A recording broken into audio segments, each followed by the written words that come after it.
I am presenting, and if the screen is visible, please tell me.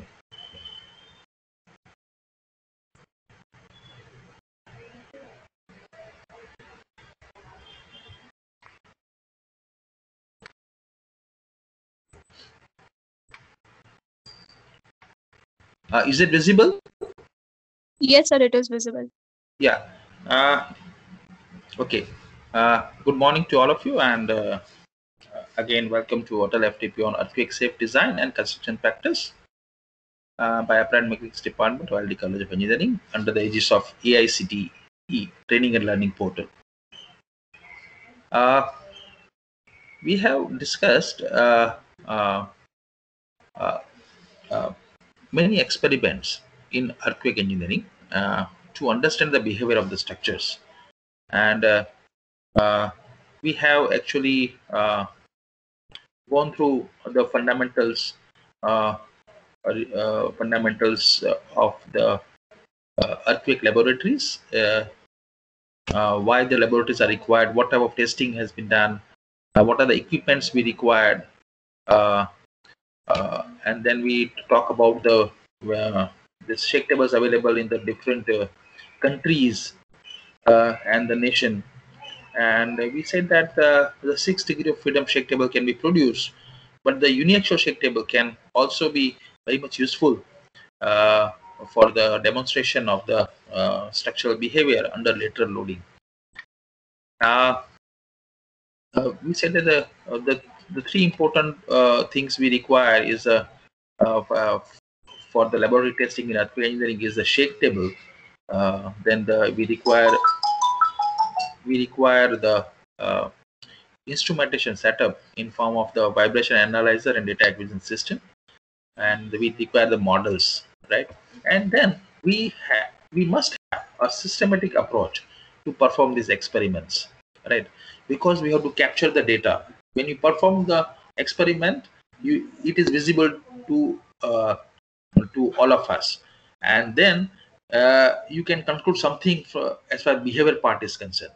But at the same time, you have to use the data acquisition system to capture the data, to capture the response of the structure, response of the model, and that response you have to interpret at the end, which is more important.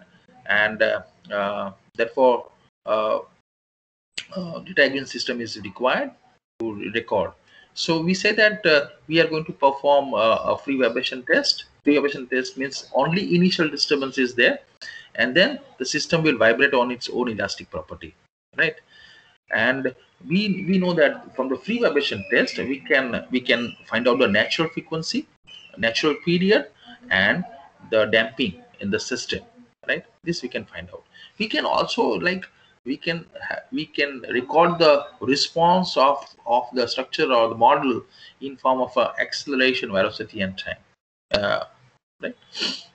Then we say that we are going to perform impact hammer test, where the disturbance is by the impact, and it means we are not applying the initial displacement, but we are applying the initial velocity, right? And the system vibrate on its own elastic property, right? This is what we have done.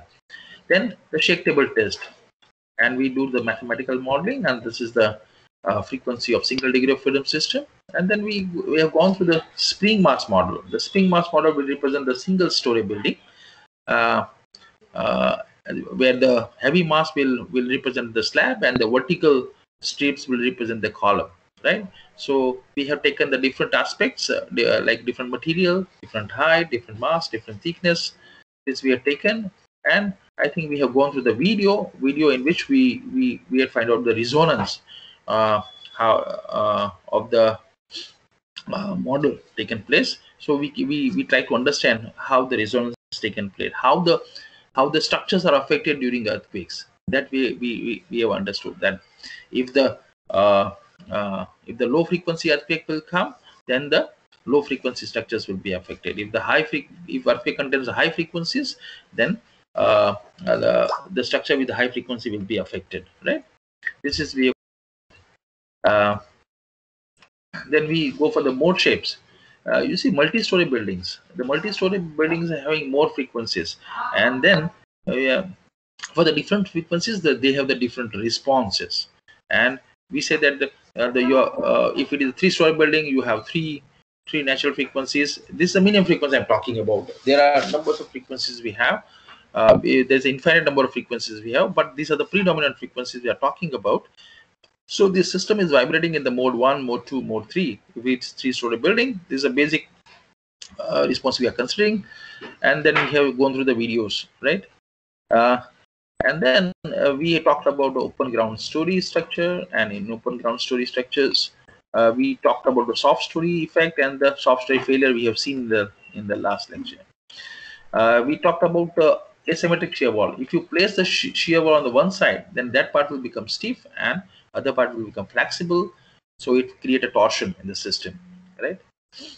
Then we talk about the bracing effect of the bracing, and I think that that is we have discussed. So the bracing will increase the stiffness of the system, and uh, it will help in resisting earthquake forces. Then we talked about the pounding of the structures. When two structures are close to each other, they will hit each other. And then we took the very simple models where it's slab to slab pounding and slab to column pounding, right? And this pounding will cause a additional force on the column, and because of this additional force for which your column is not designed, it may get damaged or collapse, right? So we have discussed that part. Now from this part, I think we have this part, uh, it was remaining. So we talked about the buildings with the re-entrant corner, right? uh, uh, in the earthquake engineering or earthquake resistant design, we are saying that L-shaped building, C-shaped building, S-shaped buildings are not performing well. Now what is the reason behind it? Under the gravity loads, these buildings don't find any problem. To earthquake resistant design, this buildings find a lot of problem. Why? We'll see that. You see, these are the buildings where you can see the you have a L-shaped building here, right? So uh, uh, here also this is a L-shaped building, right? This is a L-shaped building like this. This is all L-shaped building. So uh, you see, this point is very critical, or this section is very critical, because you see, when earthquake is taken place in this direction, right, in this direction, then this portion is having stiffness which is different than this. Then the common point, this is the common point where these two portions are meeting. It experiences different stresses on both the sides, and therefore it creates a problem. So torsion is created, and that is a problem. If earthquake is taken place in uh,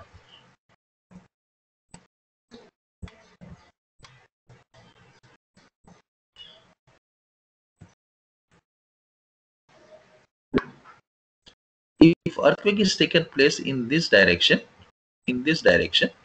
right, then what is going to happen? This section will become critical, because if we talk about this part, if we talk about this part, right, then the number of columns are more on this side, numbers of columns are less. So this part may be stiff, this part may be flexible, and then this interface of these two portions will be affected to great extent. And then this is the re-entrant corner, which is subjected to the maximum stress, and maximum damage will be observed there. This is a she-shaped building in Ahmedabad. Again, this type of buildings have faced too much damage during the 2001 Bhuj earthquake, right? You can see these are the L-shaped buildings, and you see this is the building. This is the building which is collapsed in 2001 earthquake. It is actually in Ahmedabad, two ground plus 10-story buildings were collapsed, right? Only two ground plus 10-story building. Out of that, this is a Shikhar building, which is a ground plus 10-story, and it was a she-shaped building. And you see, there are many problems as far as this building is concerned. But the major reason for collapse was it was a she-shaped structure, and the one wing was collapsed, right? And this is because of the uh, torsion. Uh, you see, poor workmanship, poor quality was already there, but the reason for the collapse, the major reason for the collapse was the building is having the she shape, and the only one portion was collapsed, right? So this is a classical example which was demonstrated during the 2000 Bhuj earthquake. The such kind of structures are very dangerous, and we have said that, so suppose uh, sometimes the architect is restricting the structure engineer to place the shear wall in the front. So generally this lift well, which is made up of RCC, is lift well is placed on the rear side of the building, and therefore if you look at this building, this portion is very stiff, this is very stiff, while this is very flexible. And so during earthquake, this part will move, this part will move more, right? This part will move more, while this part is stiff, so will move less. So if you look at then the center of mass and center of stiffness will not match, and the torsion is going to come in picture, right? And we have seen the failures, right? We have seen the failures. So now uh, the model testing, uh, uh, so we have to look at what is the effect of the torsion, right? We have to look at this effect. So basically the response of the model of the re-ended corner with the separation had been studied, right? uh, so we'll see that part. It's a very simple structure where you see it was constructed by means of two separate parts, right? This is the one portion, this is the another portion, and it is connected. You see here it is connected by means of a connection. So these columns are connected here, so they will work as a single building, means it is a L-shaped building, right? And we have taken a time history of this, and you see now what exactly happens. I think these videos will tell you everything, right? Look at this.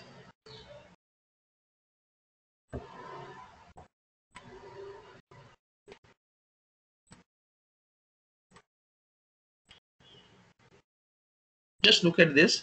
Now when it is connected, and when the shaking is taken place, when the shaking is done, uh, you can see there is the torsion is going to introduce, right?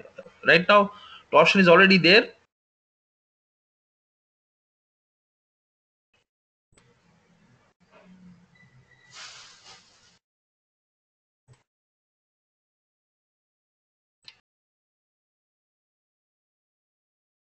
Now you can see the torsion is coming.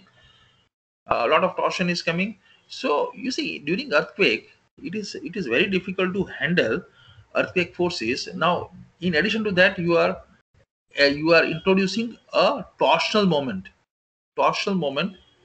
uh, in the structure, right? So again, it will increase the additional shear to your building, and it is more detrimental, right? You can have another video also, right? Now these are the small videos. Now look at this. Now when it is connected, a torsion is going to come, because what is the reason? The reason is, you can see, if this portion is here, if we talk about this portion with the this orange part, then in case of orange part there are 6 columns, and for this white part there are 4 columns. So they are going to perform differently because they have different stiffness, and therefore suppose the shaking taken place in this direction, then this the portion with the less stiffness will move more, right?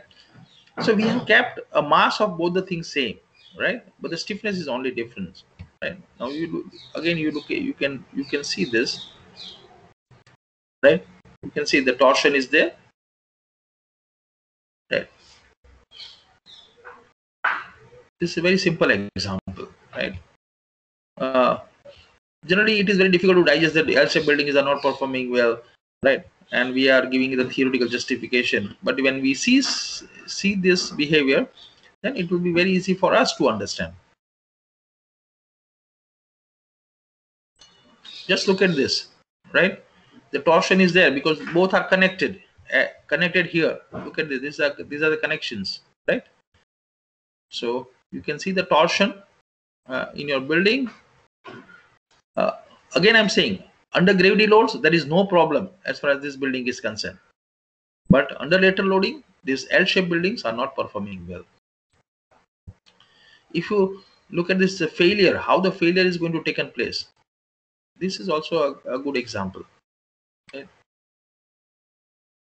Because of this torsion, you can see now here the maximum displacement is going to take place at the end, and this failure is taken place, right?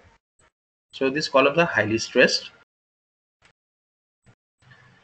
Now you see, suppose what is the solution? The solution is we can separate these two parts, right? When we separate these two parts, what is going to happen? Look at this. If you separate now there is no connection between the orange part and the white part, right? Both are separated, and the shaking is there. Now you see, now almost the torsion is gone. Torsion is gone, right? So that's what we are saying. The L-shaped buildings and C-shaped buildings, yeah, Y-shaped buildings are not performing well. Here you can see there is no torsion. Only the earthquake force is there, but no torsion. So that is the beauty of this. So you have to understand the concept that is required, right? You can see we are conducting one event. This event is known as tremor terror, right? It is known as a tremor terror, right?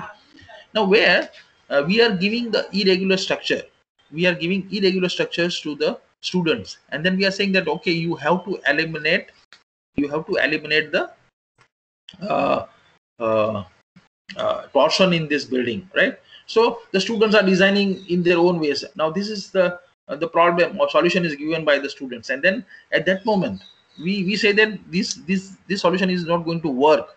This is not going to reduce your torsion, right? And then we have performed the test, and when we perform the test, you can see you also have to see the faces of this students and the faculty members there.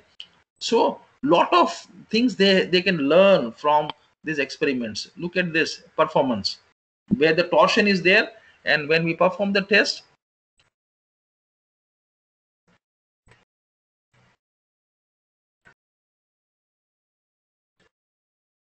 a lot of torsion is coming, and when the torsion is coming, I think it is gone. This is gone, and maximum damage had been observed, right? Again look at the behavior. I'm repeating this video.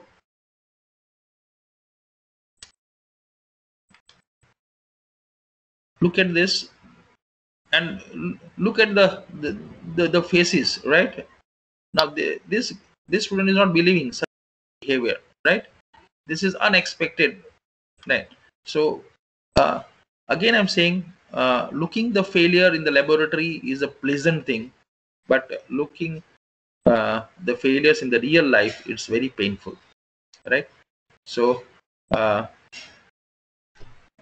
once the students have learned this thing in the laboratory, definitely they will never go for the L-shaped buildings, C-shaped buildings to design in their professional life, right?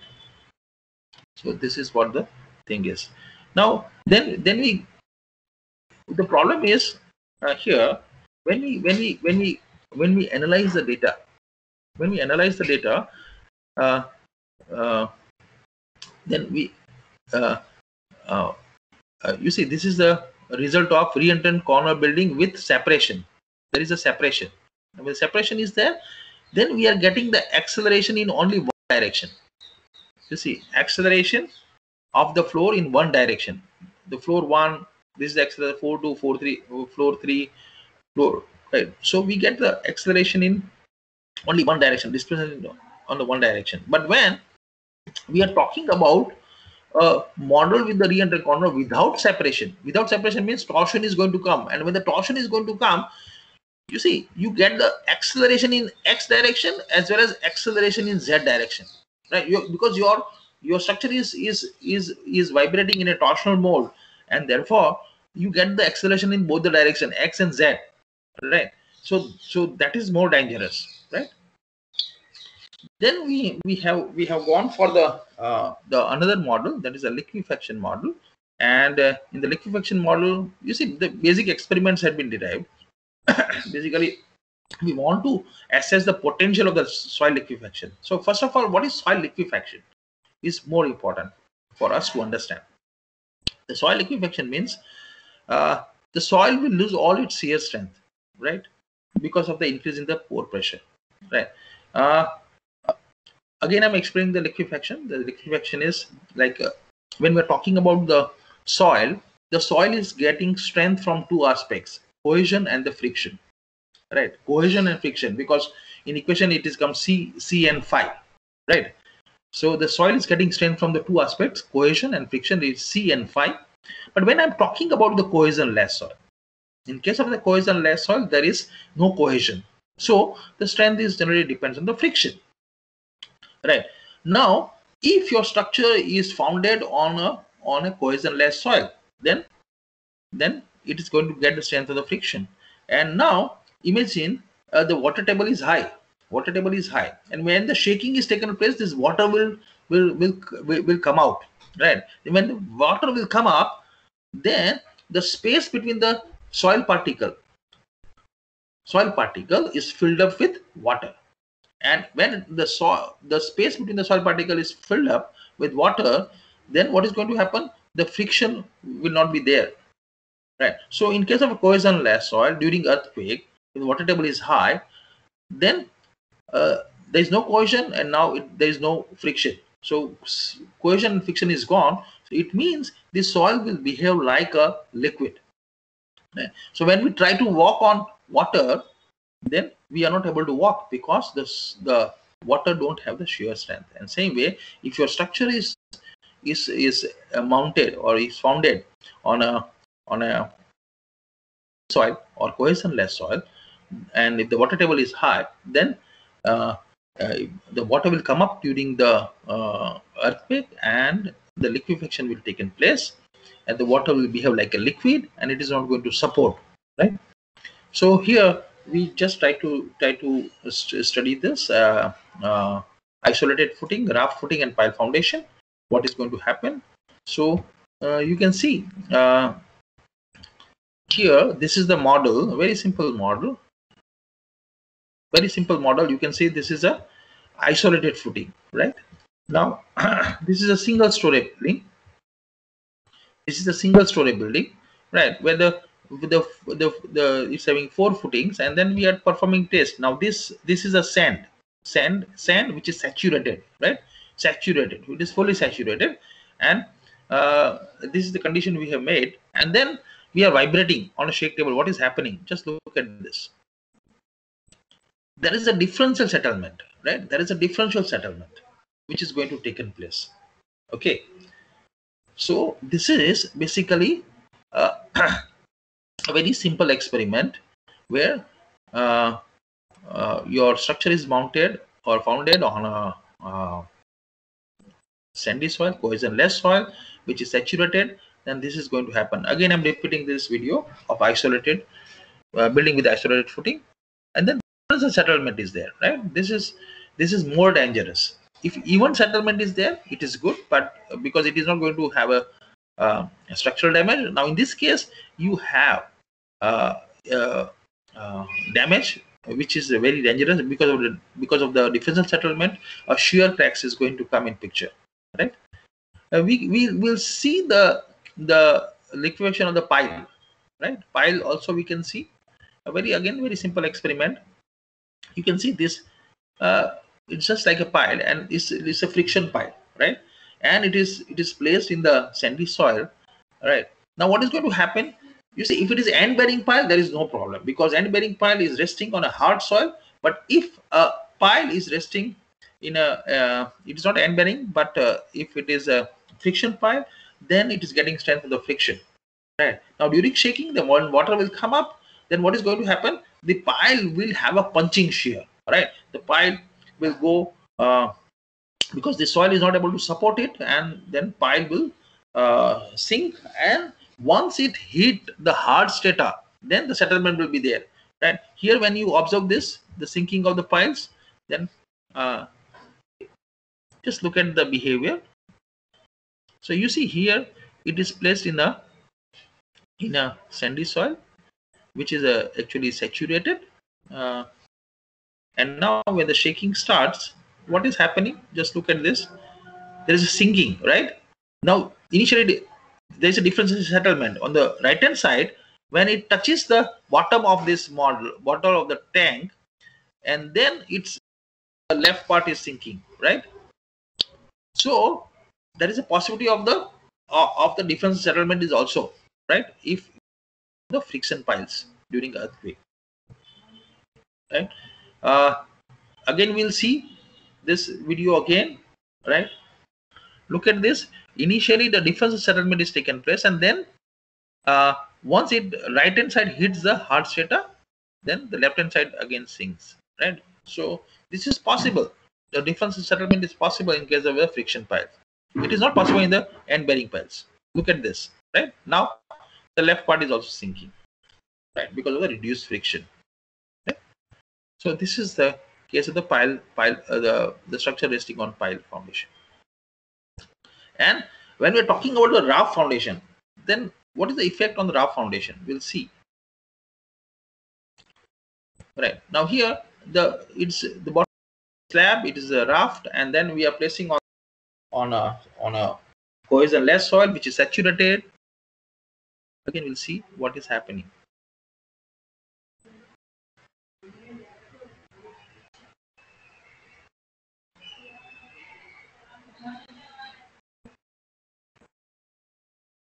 Now look at this.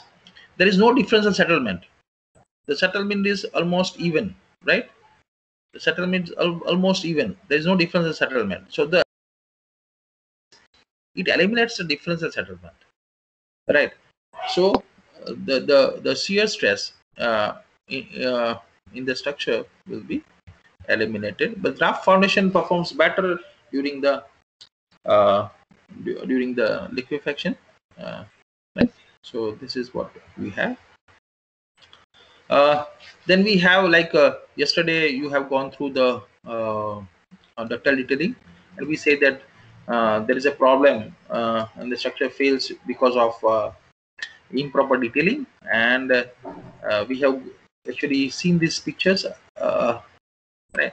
So basically the solution is you have to go for the ductile detailing, and for the ductile detailing, I think this is already explained by Dr. Bijay Shah yesterday, that you need a, at top and bottom we have a maximum moment in the column due to the lateral force, so closed stirrups are required at top and bottom, right? Then in the middle you can lapping is provided as far as the column bars are concerned, and when the lapping is there, you have to again confine that portion, and you can go for the lapping only 50% bars at a section, right? So top and bottom of the column is having a confining reinforcement. Center part you can lap the bars, but only you can lap 50% bars at a section, and uh, uh, you also need the confinement there, right? And then foundation you need a special confining reinforcement, right, when the for this column is entering into the foundation, right? So basically you need to have a ductile detailing model. So we have prepared a model for this. It will exhibit like this. Here you can see this is a confining reinforcement, right? At the bottom you have confining reinforcement. In the middle you can see here 50% bars are left on this side, 50% bars are left on this side, right? It is not left at the same section. So you can understand what is danger in lapping at one, because when you are lapping the bars at one section, there is a failure possibility is there. And I tell you, this gentleman is no one but he is a Dr. Sudhir Jain, sir. He is a director of IIT Gandhinagar, and again I'm saying he is my guru. uh, you see this whole setup, earthquake laboratory setup, the shake tables and the models were displayed in 2011 international conference which was held in Gandhinagar, and there are experts from the 19 countries have visited this, and this gentleman is from Japan, and all of them have appreciated this this effort, and we have demonstrated all experiments to them, and they look at this. This is the model we have developed for this, and this is a very simple model. Such kind of model. Here you can see this is the confining reinforcement. Here confining reinforcement. Then when it is entered into the foundation, you have a confining reinforcement here, and lapping is here. 50% bar here, 50% bar here with a different color code, and at the same time you see this joint again. You need a shear stirrups within the joint, because during earthquake this joint should not be damaged, right?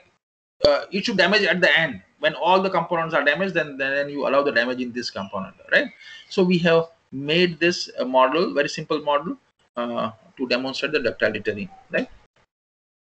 You can see we have made two models. One is as per IS 456, another is as per the IS 13920, right? So it will consider both the things, right? So I want to say one thing: the behavior of the simple structural configuration can be understood easily by these experiments, and the result of these experiments are verified by generating model in the software. Actual boundary conditions can be derived by comparing the experimental and analytical values, right? This is to be required. So these are the references we have, and actually I'm very much thankful to my guide, Dr. H.S. Patil. I am very much thankful to GSDMA and Good Cost officials. I'm thankful to Professor Ahmed Patel, say Jigar Rana, who is my postgraduate student who made the first shake table. My students, PG students, Jan, Mazhar, Maulik, and other students. Ashok Panchal and Praful Panchal, who made this shake table. Bhanubhai Panchal, Prabhudas Panchal, and all my friends and colleagues, right? Because you see, it was my PhD topic. My PhD topic was development of low-cost earthquake engineering laboratory setup. And we have developed this laboratory setup with the costing only 5 lakh, 5.5 lakh in 2009-10, right? And this laboratory setup nowadays, it is available online. We are not marketing anything. It is available online, and Mr. Ashok Panchal, he is basically a person who is making all this setup.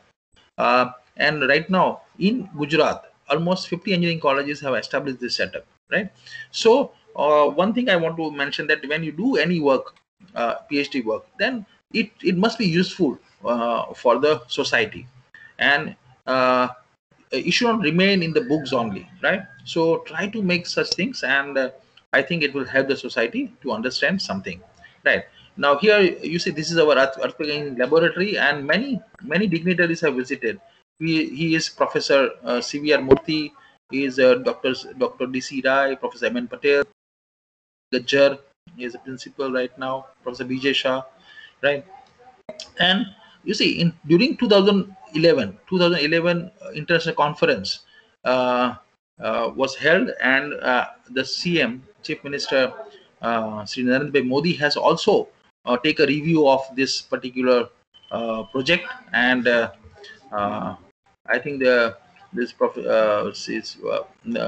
our Honorable Chief Minister Narendra Bhai Modi, and also the Anandiben Patel, who is the next CM of the Gujarat, and he is the AICTE chairman. He's the AICTE chairman, and he is the expert from the New Zealand, right? So many people have came to this demonstration, and I think all of them have appreciated. He is a Professor Marshall from the Peru, right?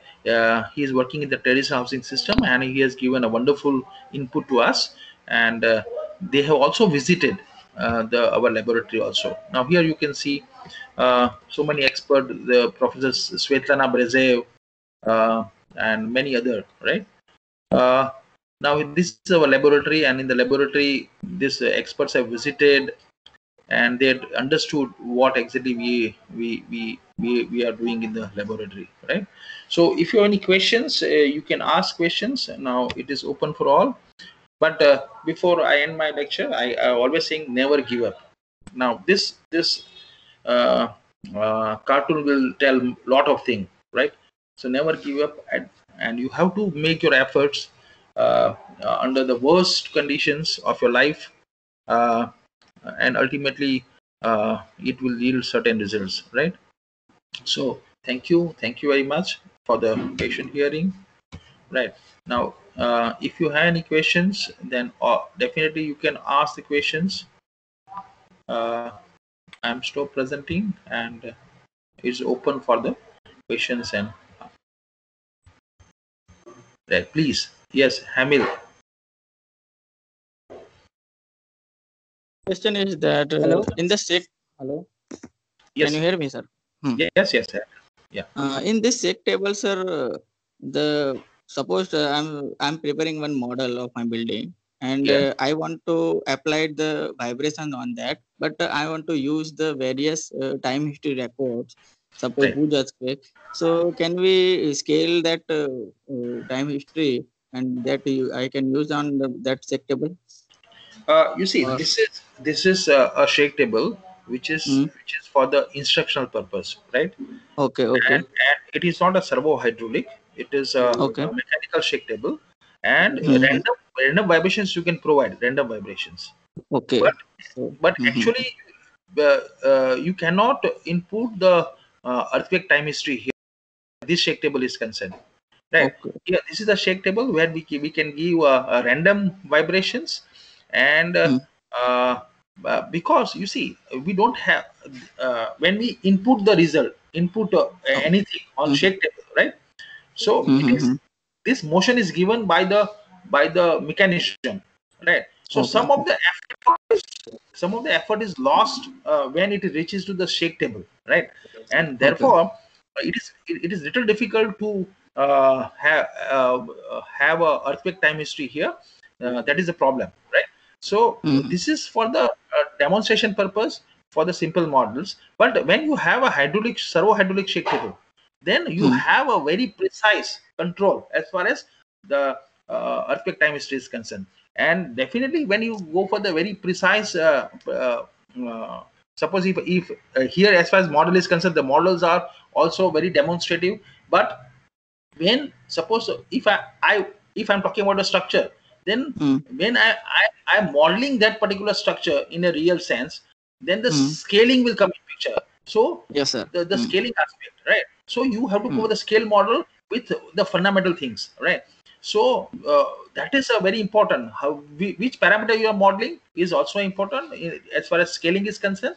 And these models are also not exhibiting the behavior of the actually the behavior of the actual structure. Behavior of the actual structure in a way that it not resembles that. Again, I'm saying to the precise way, but it will give a enlarged view of how your structure is going to behave, right? So okay. this is for the Mm, demonstration purpose. Yes, yes, okay. yeah. But, sir, what name you just mentioned? Servo Hydro, hydraulic, servo servo. hydraulic shake tables. Yeah. Okay. Uh, And where it is, sir? This check table or you see, servo these hydro? check tables are available. If you just, I'll also send you where it is available. Uh, Mm-hmm.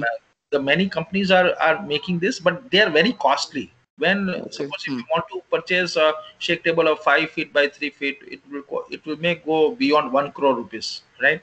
Oh. Mm-hmm. Yeah, it is too costly. That is one part. But right now we are making one effort to Mm, make a triaxial shake table or biaxial shake table. We are just in a process, and mm-hmm. we try to do a servo hydraulic shake table. Right? We Mm, try to fabricate that mm. in Ahmedabad only. Right? So if it is there, then definitely I will convey you. But it is a Oh. lot more cheaper. I'm telling you, 5 feet by 3 feet shake table will cost you maybe not more than 25 lakhs, right? Oh. So that is Mm-hmm. the costly. Yeah. Okay. Thank you, sir. Thank you very much, sir. Okay. Welcome. Thanks. Any other question? Sir, good morning, sir. Yes. Good morning. Uh, Sir, in case of coupler, when we use coupler in column, Yeah. there also we need to go for the special confining zone to cover the You see, coupler generally, region. yes. Generally, what we believe, when you are going for the joint, right? Any joint, then we assume that that is the section of weakness, right? This is our assumption. Now, when you go for the coupler, maybe that section may not be weak even, right? So when you go for the couplers, again 50% you can couplers at one section and 50% couplers the other section you have to use. But the important thing is our assumption. Our assumption is section is become weak when you are joining these two, right? And therefore it remains same for all, whether you are go for the welding or any other means or binding wire you use, or coupler. But the coupler is a better option, I tell you. Coupler is a better option. Sir, I has one question also, sir. Yeah. Yeah. Uh, in when we go for designing a building, Yeah. due to column location, sometimes there is a requirement of single isolated footing, or many times uh, these combined footing are overlapped, so we can go for these combined footing Yeah. for 2 or 3 columns. Yes. But Yes. the settlement for the both the footing, just for the isolated footing is 25 and combined footing is 50 settlement uh, is there. So how we deal with this condition? You see, Because when FDP is, sir. yeah, when we design isolated footing, definitely uh, s- uh, the uh, settlement will definitely be more. But when you go for the combined footing, you see, when we go for the raft footing, what is happening? When we go for the raft footing, then the difference settlement has been avoided, right? Same way, the combined footing is a is basically you can say it is a uh, uh, uh, it will give you a little bit effect of the raft for these two columns. While in raft we are providing a single raft for all the columns, while for the two columns when we go for the combined footing, definitely this settlement will reduce, right? So this is the advantage you get as far as combined footing is concerned, right? Sir, we need to any account for this settlement criteria for both isolated and combined. We need to take the advantage or consideration while designing isolated or combined footing, because settlement for both the footing is different. What I am worried, there is a chance of differential settlement or not, sir. Now, you see, suppose if you talk about isolated footing, isolated, right? Then there is a possibility that isolated footing may have uh, a different differential settlement, right? It depends. But when we go for the combined footing, the probability means possibility of different settlement will come down, right? It will come down. And suppose you see, if isolated footing, if one column foundation of one column will settle, then there is a shear cracks in your foundation, right? This is not permittable, right? This is not permittable, Thank you, right? sir. Yeah. Thank you. Yeah. Any more question, please? Good morning, sir. Good morning.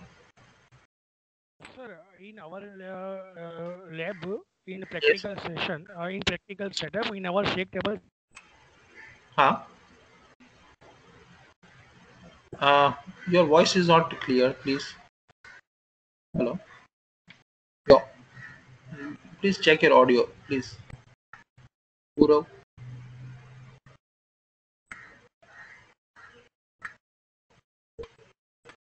Hello. Hello. Hello. is it clear, sir? Yes. Yes. Right. Now it's coming. Sir, Sir, what is question? In our practical laboratory setup, Yeah, shake table is there, but sensors are not attached with the system. yeah. So if we want to find out the frequency of the various models, so is there any way to find out the frequency? You see, there is a roughly you can find out. Roughly you can find out. Like, Okay, okay. like what exactly you can do? You can like your model is vibrating. Then you attach a Yeah, pen or pencil to it, and you then you have another paper, paper which is on a rigid platform, right? When the shaking is taken place, okay. then it will give the uh, it will Huh, give a mark on the paper, right? So you can yeah, measure the yes, sir. maximum displacement, as well as you Yeah, can find out frequency also with the measurement of the time, right? So this is a okay, rough okay, way. This is a rough understood. way. If in absence of Okay, this, right? Yeah, yeah. okay, okay, okay. Thank you, sir. Okay. Any other question, please? Pile Ben. Yes, sir. Yes. So we have saw that if there is low frequency, then low frequency model will affect, Yeah. and if there is a high frequency, then high frequency model will affect. Yes. So if we apply high frequency, then low frequency model will also be affected. You see, you have to understand the resonance completely. I am giving you very simple example of the Mexico City earthquake. Mexico City earthquake. You see, uh, before I give you the example, I want to say that earthquake carries various frequencies. Earthquake carries various frequencies. Note this point. Means at one moment you have a 8 hertz frequency, next moment you have 12 hertz, then you have a 20 hertz frequency. So these frequencies keep on changing, right? Frequencies keep on changing as far as earthquake is concerned. Now your structure is having maybe a single frequency or maybe 2 3 frequencies. Now what is going to happen when earthquake comes? When earthquake carries 8 hertz frequency and your building is having 8 hertz, so your building want to respond to this 8 hertz, but the next moment a 12 hertz frequency is coming. Now 12 hertz frequency is there as far as earthquake is concerned. Your building is said, okay, this is not matching with my frequency, so I'm not going to respond. So as far as IS 1893 is concerned, IS 1893 has said that the resonance is not possible during earthquake. The reason is earthquake carries various frequencies and your structures having a certain frequencies. Therefore, resonance is generally not possible. So this is the assumption in IS 1893. Now, I'm going back to Mexico City earthquake. The Mexico Yes. City earthquake was actually very difficult to understand. Now, what was happened? The Mexico City earthquake was a very low frequency earthquake, right? And if such earthquake like Mexico City, if it comes in Bhuj, then nothing was happened to Ahmedabad, right? But uh, what happened in Mexico City? The epicenter was 300 kilometer away from the Mexico City. It was a very low frequency, and if you look at the devastation in Mexico, then you find that 6 to 15 story buildings have affected a lot, right? Then all the engineers have surprised what happened actually. Why is such a low frequency earthquake and then 6 to 15 story buildings are affected? Now the most important part is this is the earthquake where the frequency which is contained by the earthquake was almost same. You see, it is not carry different frequency, but the frequency range was very narrow and it carries almost the same frequency throughout the shaking, right? Now the another important point, the Mexico City, when it was built earlier, there was a lake. There was a lake, and this lake was filled up with the soil.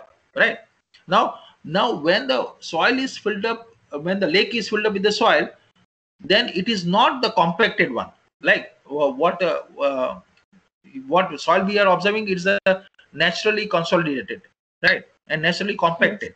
But here the lake was there, and a lake was filled up by the soil and the constructed buildings on it. So it is a soft soil, right? Now then with this low frequency earthquake came, then this low frequency earthquake, when we entered into the soft soil, then the soft soil is having a characteristic that it will magnify the effect, right? So it has magnified the earthquake motion. And when it magnifies the earthquake motion and it carries the same frequency, now this frequency matches with the frequency of 6 to 15 story building. And the 6 to 15 story buildings, they have affected a lot. They have damaged or they have collapsed. Right? Mexico City earthquake is the only earthquake where we are not denying resonance. This is the only earthquake where resonance was taken place. That was confirmed by the earthquake engineers. Right? Yes, So sir. the Thank you. resonance is generally not possible during earthquake, but in some cases, rare earthquakes like Mexico City, we are not denying quick resonance, right? Yes, Okay. sir. Yeah. Thank you, sir. Thank you. Welcome. Any more question? If there is no question, then we will end the session here, and we will start the new session, because within 10